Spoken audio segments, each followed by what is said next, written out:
Mapagpalang araw po sa inyo, Sir Seth. Sana ay mapili niyo itong kwentong pinadala ko. Ipapasalamat ko talaga ito at ng aking pamangkin na matagal na rin nakikinig at nanonood sa iyo. Ang kwentong ito ay karanasan ko at ng aking pinsan. Nangyari ito kamakailan lang. At dapat sana ay noong nakaraang taon ko pa ito ibabahagi.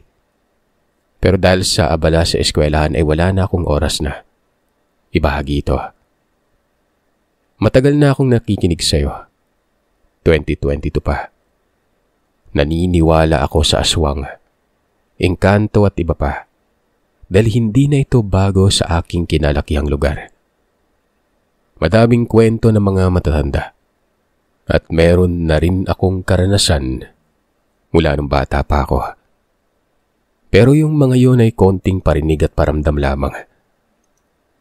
Ngayon lamang ako magbabahagi dahil kung noon ay puro pagpaparinig at pagpaparamdam lamang itong nangyari sa amin ng pinsan ko, ay nagdadala pa rin ng kilabot kapag naaalala ko noon. Tawagin niyo na lamang ako sa pangalang Denden. Palayo ko. 20 years old. Maputi akong babae. 5'2" ang tangkad. Brown ang buhok at sakto lang ang pangangatawan. Ang pinsan ko naman nakasama ko sa pangyaring ito. Si Ate Xiao Xiao. Palayo niya. 23 taong gulang. Morena. 5'3". Brown ng buhok at payat. Nakatira ako sa Iloilo. Sa may Villa Arevalo. Sa Visayas na kilala sa Pilipinas dahil sa mga kwento tungkol sa aswang. Noong nakaraang taon, burol ng tiyuhin ko. Kapatid ng nanay ko at tatay ng pinsan ko na kasama ko sa karanasang yon. Isinagawa itong burol na ito hindi sa bahay namin, kundi sa mother house namin sa isang subdivision sa Villa Arevalo. Hindi ko nasasabihin pa yung pangalan. Pasensya na rin kung medyo detalyado ko itong sasabihin kasi may mga pamangkin ako na nanonood din sa iyo palagi at gustong gusto nilang ipadala ko ito sa iyo. Itong mother house namin ay simple lamang. Malapad pero hindi naka second floor. Cream at green ang kulay. Ang gate at mga bintana kulay berde. Ang pader cream. Merong 3 kwarto. May isa na katabi ng sala. Isa sa likod sa may kusina. Harap ng kapagkainan. At may maliit na extension sa gilid ng bahay. At doon namamalagi ang pamilya ng aking namatay na tiyuhin. May 2 banyo. Isang nasa sala at nasa likod. Pagpasok mo sa gate, kaagad na makikita mo ang bahay. May daanan sa gilid at natatabunan lamang ng isang kortina. At doon ay may poso sa gilid kung saan dyan naglalaba at naliligo ang aking pamilya. Malapad ang kusina at pagkainan kung saan naglalaro ang mga bata kapag kami ay kumakain. Sa sala inilagay ang kabaong ng tiyuhin ko. Kaya doon palagi ang mga bisita. Itong unang karanasan namin ay noong 5 araw na nung dumating ang kabaong ng aking tiyuhin. Hindi pa masyadong marami ang bisita dahil ang iba naming kapamilya. Nasa probinsya pa, kaya't kami-kami lamang ang naroroon. 5 araw na rin akong naroroon. Si Ate Xiao at ang isa ko pang pamangkin na lalaki na itago na lamang natin sa pamangalang MC. 16 na taong gulang. Ang nagbabantay at nagpupuyat hanggang umaga. Palagi kaming 3 lumalabas, Sir Seth. Mapaumaga man nung gabay gawa ng kami ang maaasahan sa pagbili ng kung ano-ano. Na kahit medyo may kalayuan pa, ayos lang. Dahil nga may motor naman kaya't walang problema. May tiyanggi kasing kahit 3:00 na ng umaga ay bukas pa din. Gawa ng suki ito ng mga umiinom sa lugar namin. Sa 5 araw na ito, wala akong naging problema. Gawa ng matagal na rin namin itong ginagawa. Hindi kami natatakot lumabas gawa ng kinalakihan naman namin ang lugar na yon. Ano pa nga bang katatakutan namin, di ba? Pwera na lamang sa mga masasamang tao na pwedeng humold up o mga umiinom na manyak. Bukod doon ay wala na kaming kinatatakutan pa kung lalabas sa gabi. Sa araw na yun sa umaga, Ang ginagawa namin ay pag-aasikaso sa bahay. Nagluluto ng pagkain, bumibili ng mga ingredients sa tindahan, magsilbi ng pagkain sa nananalangin sa patay. Pagkasapit ng 6:00 ay doon may mga bumibisita na naglalaro ng baraha, mahjong, bingo at kung ano pang kasama na din ang mga pinsan at mga kapatid ko. Den, Xiao, bigyan niyo na nga ng pagkain ng mga naglalaro. Sabi ng aking mama noon. Sige po, tita. Sagot naman ni Ate Xiao at siya namang pagtulong ko sa kanya. MC, mag-igib ka doon ng tubig para sa CR dahil may mga bisita na gagamit. Umuo naman si MC noon. Pagkatapos namin mag-serve ng pagkain at paggawa ng gawain ay siya namang pag-aya ng aking mga pinsan na magbingo. Sa 5 araw na yon, palaging hanggang 10:00 o 11:00 lamang ang pagsasaya namin dahil hindi naman masyadong marami ang mga bumibisita. Inaya ko si Ate Xiao noon na bumili ng chichirya sa labas dahil nanalo ako sa bingo ng ilang beses. Sinabi niya namang sandali lang gawa na kukunin niya muna yung cellphone niya. Inaya ko na rin ang pamangkin namin na si MC kong sasama. Pero ayon sa kanya, hindi na daw muna. Ito yung unang araw na hindi kami tatlo magkasamang lumabas simula ng burol. Wala naman kaming inisip na kung ano gawa ng wala nga kaming kinatatakutan at panatag ang nararamdaman namin. Inaya ko na si ate na umalis na. Sakto namang paglabas namin ng bahay, tumawag ang nobyo ko at nag-video call kami. Hindi naman ito bago dahil nga busy ako sa burol at dito na lamang kami nagkakausap kaya madalas ay naka-on lang itong call kahit may ginagawa ako. Nung gabing yun, patay lahat ng streetlight sa subdivision. Sobrang dilim ng daan. Sa hindi malamang dahilan. Pero sa parte ng bahay namin na hindi naman masyadong madilim gawa ng malakas yung ilaw sa amin dahil may burol. Nung panahon na yun ay may 2 ding nakaburol sa kabilang block pero malayo na ito sa amin. Hindi naman namin iniisipan ng kung ano ang pagkapatay ng streetlight gawa ng may aayusin lang sa kuryente. Naglalakad kaming 2 na nakakapit ang kamay niya sa braso ko. Nagsiselfone si Ate Xiao habang naglalakad. Habang ako ay nakadiretso ang titig sa daan dahil nga dumidilim na habang lumalayo sa bahay noon. Hawak ko din yung cellphone ko na naka-video call sa boyfriend ko at nakatapat lang ito sa akin. Sa parting nilalakaran namin ay merong palikuan na sobrang dilim. Papunta ito sa gym ng subdivision. Itong lugar na ito, matagal nang pinagkikwentuhan na may taglugar. Haunted kumbaga. Hindi ito tinatagalan ng streetlight kahit anong kabit nila. Nasisira kaagad ito sa hindi malamang dahilan. Kaya parati itong madilim. Marami na rin ang mga nakakakita ng mga bata, babae, tikbalang at kung ano-ano pa sa tadaanan ito. Ganon din ang gym, Sir Seth. Bago pa kasi itong ipatayo ay maniit na plaza ito na siyang sinasabing haunted din. Sa aming taga dito naman ay hindi na kami natatakot gawa ng sanay na kami at hindi na sinasaisip pa. Nung lumiko na kami sa daanang ito, dumiretso kaagad ang tingin ko sa may gym. Sobrang dilim. Wala akong masyadong makita. Pero may naaaninag ang mata ko. May figura ng taong tumatayo sa harap ng gym. Pero para lamang itong anino. Tinawag ko naman si Ate Xiao na siyang abala sa pagtipa sa kanyang cellphone. Te, tingnan mo, may tao. Sabi ko kay Ate Xiao at kinakalabit siya gamit ang braso ko noon. Tumingin naman siya sa daan pero nagtaka ako sa sinagot niya. Wala naman na. Tiningnan ko muli ang gym.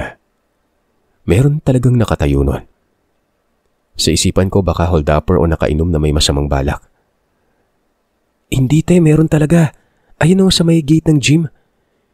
Pilit ko sa kanya. Tiningnan niya muli ito pero umiling siya at nagsabi na wala talaga. Pinilit ko pang ituro sa kanya na may nakikita talaga akong nakatayo sa harap ng gym noon. Sinabihan ako ni Ate Shaw na huwag siyang takutin, na huwag siyang pagtripan noon. Palagi ko kasi siyang pinagtitripan kaya't ayaw niya maniwala nito. Tiningnan ko muli yung gate ng gym. Wala na akong makitang figura. Sabi ko sa isipan ko, baka guni-guni ko lang. Nagpasya na ulit kaming maglakad. Si ate ay nagpatuloy sa pagsistroll sa kanyang cellphone, habang ako naman ay paminsan-minsang sumasagot sa tanong ng boyfriend ko. Kapag nasa gym ka na, Sir Seth, ay may kaliwa o kanan na daanan.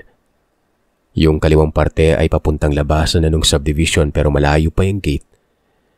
Sa kanan naman ay paikot sa likod ng subdivision. Dahil wala si MC, wala kaming motor na dala.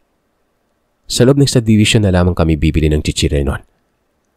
Pero ayun nga, medyo malapit ito sa gate ng subdivision kaya malayo pa ang lalakarin namin. Nang malapit na kaming makalabas sa daanan na yon ay wala kaming nakitang tao na palabas. Kaming dalawa lang. Gabi na rin kasi tapos patay pa lahat ng street light. Sino pa yung lalabas doon, di ba?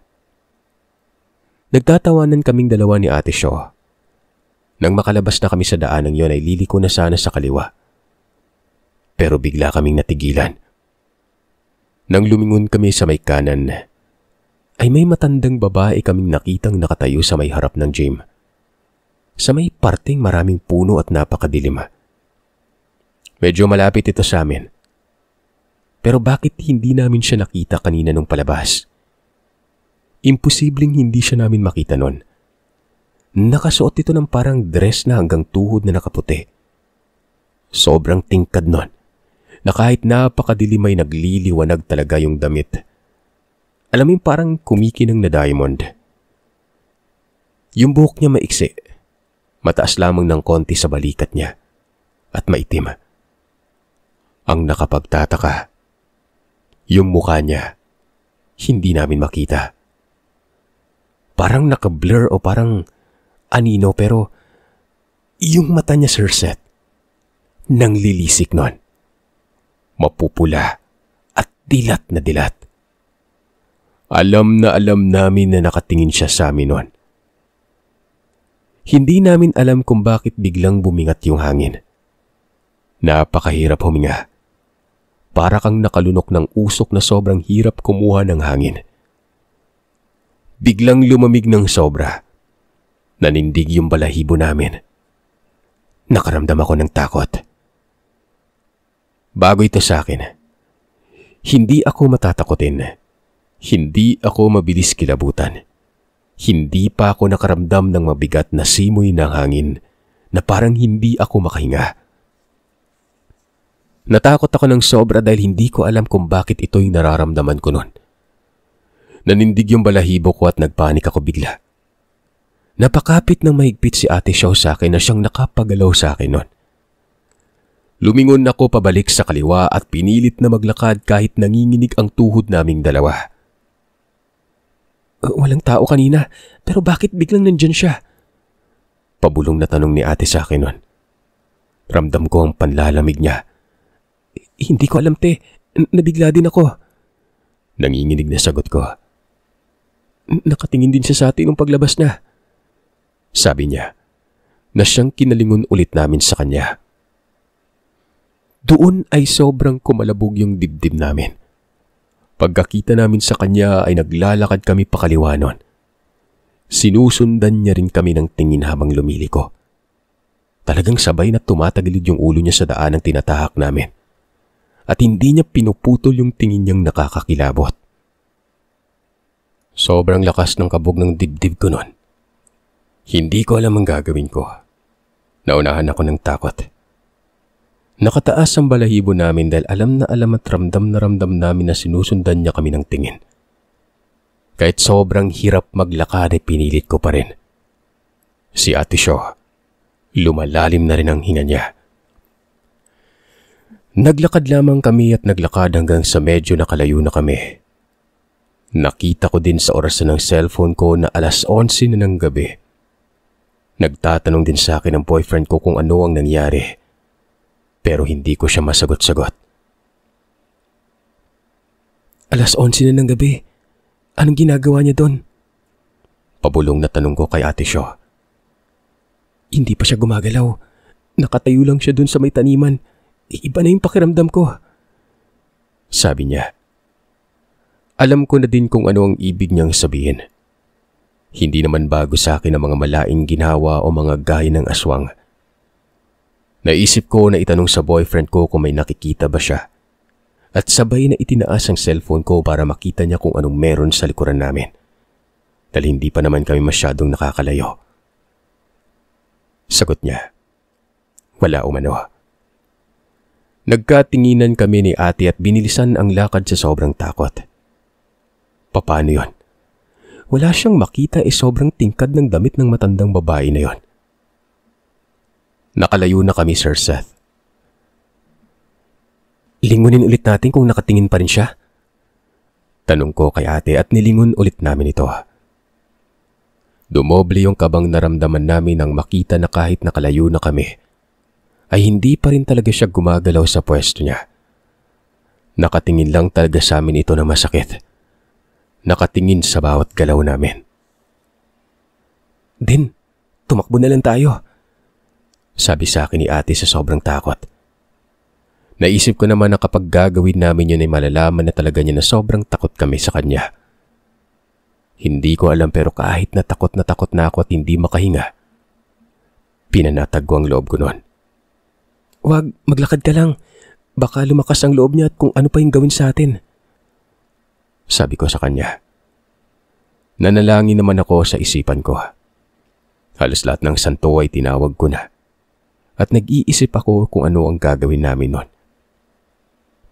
Tinibayan ko ang loob ko kahit nagpapanik na ako at nananalangin na lang. Sobrang layo na namin sa gym. Sobrang dilim pa rin pero kahit gano'n ay hindi kami tumigil sa paglalakad. Tingnan ulit natin. Malayo na tayo. Imposibleng nakatingin pa rin siya. Sabi ko kay Ate Sho. Nilingon ulit niya ito at bigla namang nandilat ang mata niya. Sa kadali-daling binalik ang tingin sa akin. Nakatingin pa rin siya. Hindi talaga siya gumagalaw sa pwesto niya. Nakasunod sa atin. Nagpapanik na sabi ni Ate Sho na siyang nakapagkaba ulit sa akin noon. Sa puntong ito ay nakaabot na kami sa tiyangge na bibilan namin. Na sa pagkakataong yon, walang tao. Hindi ko na alam ang gagawin ko. Iniisip ko na rin paano kami makakabalik sa bahay ng buhay. Tumambay lamang kami sa tiyangge ng ilang minuto. Yung boyfriend ko, in-end-call ko sa sobrang kaba at pilit na tinatawagan ng mga pinsan ko at nanay ko pero lahat sila hindi sumasagot. Napakalayo na namin sa gym pero nung nilingon ko siya, nakatingin pa rin talaga siya sa amin. Kahit na hindi ko na siya masyadong maaninag. Nagpapanik na rin si ate at sinasabing tumakbo na lamang kami pabalik. Nung oras na yun ay wala na akong pag-asa kasi walang sumasagot at talagang gabi na. Madilim pa yung gabi. Nanalangin na lamang talaga ako na sana'y huwag kaming pabayaan ni Lord. Sa gulat ko, may dumaang motorsiklo. May dalawang lalaki na nakasakay dito. Nakakagulat gawa ng sobrang dilim ng paligid Nag-uusap yung dalawang lalaki at nakatapat ang ilaw ng motor sa daan. Saktong nakatapat yung ilaw sa pwesto ng gym kung saan nakatayo ang babaeng yon. Nang makadaan na yung dalawang lalaki sa pwesto nito, biglang nawala yung matanda. Parang ang hindi ito nakita ng dalawang lalaki kasi malakas pa rin yung pagpapaandar nito sa motor kahit may tao na sa tapat nila. Nagulat kami nun. Bakit nawala yung matanda? Magpaganon pa man ay nabunutan kami ng tinik. Babalik ba tayo? Baka biglang nandyan naman ulit Sabi ko kay ate. Wala naman tayong choice. Balikan natin. Hindi ko alam kung ano pa yung pumasok sa isip namin kung bakit nagpasya pa kaming bumalik. Kahit yun ang nangyari ay bumalik kami ni ate sa daan para makauwi nun. Sobrang bagal ng paglalakad namin at minamatyaga ng paligid. Nang makarating ulit kami sa gym, mahigpit na paghawak kamay at pagdadasal ang ginagawa ko sa isipan ko. Habang papaliko naman ulit sa iskinita, hindi ko inalis ang mga mata ko sa pwesto ng matanda kanina. Baka biglang lumitaw eh. Para kaming tumakbo sa isang marathon nang makauwi sa mother house. Sobrang bilis ng tibok ng puso namin. Agad-agad namin itong sinabi sa ina ko at tiya. Diyos por santo, kaya dapat hindi kayo lumabas ng ganitong gabi na. Wala pa kayong kasamang lalaki. Paggalit na sabi ni Mama. Buti hindi kayo inatake. Kilala na yung aswang dito sa subdivision noon pa lang. Nanunumog yan ang tao, Diyos ko. Sabat ng tiya ko. Doon namin nalaman na matagal na palang may bantog na aswang sa subdivision na ito. Dalaga pa lamang ang aking ina. Hindi daw nila alam kung siya pa rin ba yan o kapamilya niya na. Marami na rin daw siyang pinakitaan sa aming pamilya. Hindi umano siya mahuli-huli ng mga tao kung sino man siya o sila. Meron ding kwento na isang palaboy dyan sa subdivision ay namatay dahil sa inaswang. Gayunpaman, ilang araw din kaming hindi nagpagabi at gumala nun. Hanggang sa nilibing na si Tio. At dahil maraming gastusin na nagkaroon ng sagutan sa bahay, lumabas kami ni ate at tumambay sa gate ng kapitbahay. Ito yung palagi naming ginagawa kapag mayroong sagutan sa bahay gawa ng sagutan ito ng mga matatanda at kami mga bata pa. 10:00 pa lamang ito ng gabi. Nawala na rin sa isipan namin yung nangyari kasi nga sa mga nangyari din buong araw. Tinanong ako ni ate siya kung gusto ko mag-ikot-ikot. Umuo ako nun. Naglibot-libot kami sa subdivision. Nagkakwentuhan ng kung ano-ano man. Madilim na rin at hindi namin masyadong dinadaanan yung gym gawa ng sa likuran kami naglibot-libot na parte na nun. Mga nakatatlong balik na kami at iikot na naman sana kami palikod ng tik, tik, tik, tik, tik. Bigla kaming nakatingin ng dalawa ni Ate Xiao. Hinayaan muna namin pero binagalan namin ang paglalakad nun. Tik, tik, tik, tik, tik, tik. Narinig mo yon? Oo. Sagot ko sa kanya. Tara, balik na tayo. Ayan niya. Tara. Hindi namin pinahalata na may naririnig kami at nagpasyang bumalik na nang hindi nagmamadali. Binantayan talaga tayo ha. Kinumpirma siguro na tayong dalawa lang yung umiikot. Doon natapos ang aming karanasan, Sir Seth. Sa susunod kung merong oras ay isusulat ko sa aking ikalawang karanasan dahil kinukulit ako ng aking mga pamangkin na ipadala ito sa iyo. Salamat po. Tandaan na kahit nasa subdivision pala, naroroon pa rin sila.